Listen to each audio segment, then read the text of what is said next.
حضرت صلی اللہ علیہ وآلہ وسلم پر وحی کا ابتدائی دور اچھے سچے پاکیزہ خوابوں سے شروع ہوا۔ آپ خواب میں جو کچھ دیکھتے وہ صبح کی روشنی کی طرح صحیح اور سچا ثابت ہوتا۔ پھر من جانب قدرت آپ تنہائی پسند ہو گئے اور آپ نے غار حرا میں خلوت نشینی اختیار فرمائی اور کئی دن اور رات وہاں مسلسل عبادت اور یاد الہی و ذکر میں مشغول رہنے لگے۔ جب تک گھر آنے کو دل نہ چاہتا توشہ ہمراہ لیے ہوئے وہاں رہتے۔ توشہ ختم ہونے پر ہی اہلیہ محترمہ حضرت خدیجہ رضی اللہ تعالی عنہا کے پاس تشریف لاتے اور کچھ توشہ ہمراہ لے کر پھر وہاں جا کر خلوت گزین ہو جاتے۔ یہی طریقہ جاری رہا یہاں تک کہ آپ پر حق منکشف ہو گیا اور آپ غار حرا ہی میں قیام پذیر تھے کہ اچانک حضرت جبرائیل علیہ السلام آپ کے پاس حاضر ہوئے اور کہنے لگے کہ اے محمد پڑھو۔ آپ فرماتے ہیں کہ میں نے کہا کہ میں پڑھنا نہیں جانتا۔ آپ صلی اللہ علیہ وسلم فرماتے ہیں کہ فرشتے نے مجھے پکڑ کر اتنے زور سے بھینچا کہ میری طاقت جواب دے گئی۔ پھر مجھے چھوڑ کر کہا پڑھو۔ میں نے پھر وہی جواب دیا کہ میں پڑھا ہوا نہیں ہوں۔ اس فرشتے نے مجھ کو نہایت ہی زور سے بھینچا کہ مجھ کو سخت تکلیف محسوس ہوئی۔ پھر اس نے کہا کہ پڑھ۔ میں نے کہا میں پڑھا ہوا نہیں ہوں۔ فرشتے نے تیسری بار مجھ کو پکڑا اور تیسری مرتبہ پھر مجھ کو بھینچا۔ پھر مجھے چھوڑ دیا اور کہنے لگا کہ پڑھو اپنے رب کے نام کی مدد سے جس نے پیدا کیا اور انسان کو خون کی پھٹکی سے بنایا۔ پڑھو اور آپ کا رب بہت ہی مہربانیاں کرنے والا ہے۔ بس یہی آیتیں آپ حضرت جبرائیل علیہ السلام سے سن کر اس حال میں غار حرا سے واپس ہوئے کہ آپ کا دل اس انوکھے واقعے سے کانپ رہا تھا۔ آپ حضرت خدیجہ کے ہاں تشریف لائے اور فرمایا کہ مجھے کمبل اوڑھا دو، مجھے کمبل اوڑھا دو۔ لوگوں نے آپ کو کمبل اوڑھا دیا۔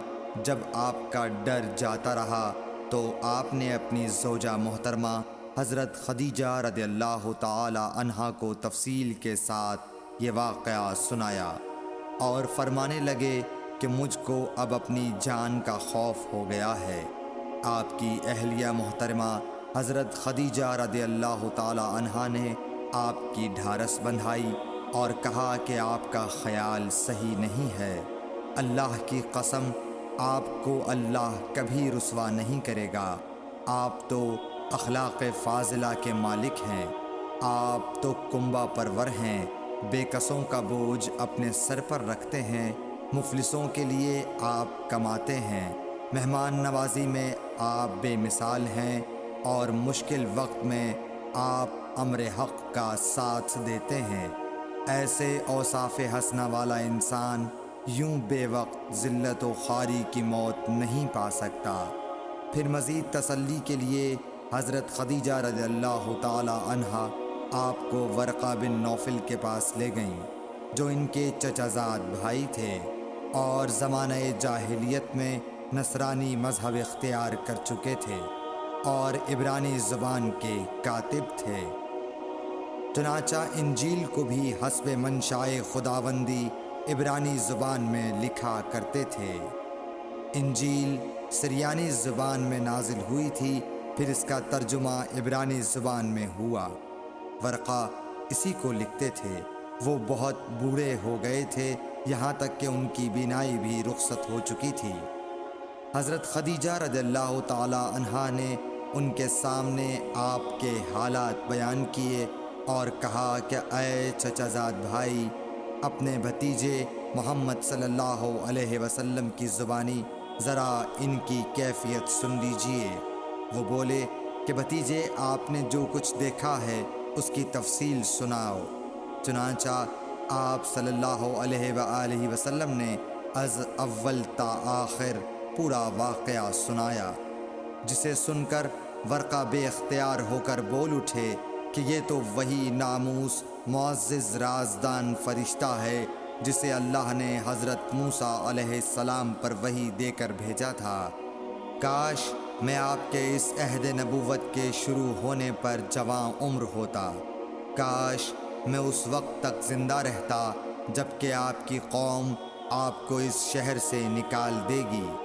رسول کریم صلی اللہ علیہ وآلہ وسلم نے یہ سن کر تعجب سے پوچھا کہ کیا وہ لوگ مجھ کو نکال دیں گے، حالانکہ میں تو ان میں صادق و امین و مقبول ہوں۔ ورقہ بولا، ہاں یہ سب کچھ سچ ہے، مگر جو شخص بھی آپ کی طرح امر حق لے کر آیا لوگ اس کے دشمن ہی ہو گئے ہیں۔ اگر مجھے آپ کی نبوت کا وہ زمانہ مل جائے تو میں آپ کی پوری مدد کروں گا، مگر ورقہ کچھ دنوں کے بعد انتقال کر گئے، پھر کچھ عرصے تک وحی کی آمد موقوف رہی۔ صحیح بخاری حدیث نمبر 3۔